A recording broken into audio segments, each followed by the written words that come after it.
Angelca Novak je dolga leta delala kot telefonistka. Zaradi slabovidnosti je šla predčasno v pokoj. Smo imeli take centrale velike in vrteli te številke. Stacionarne telefone so od takrat skorajda že zrinili prenosni.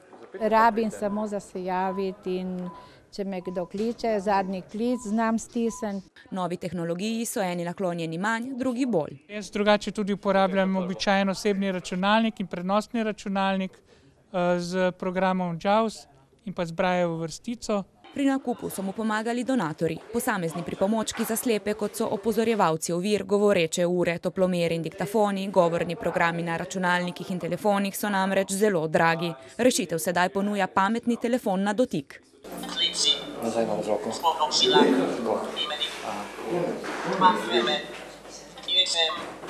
Glavna prednost tega je predvsem ta, da lahko v bistvu združujemo številne funkcionalnosti različnih tehničnih pripomočkov v eno samo napravo, katero lahko uporabnik, predvsem slepi uporabnik, ima cel čas s seboj. Tudi običajni pametni telefoni imajo številne aplikacije za slepe in slabovidne.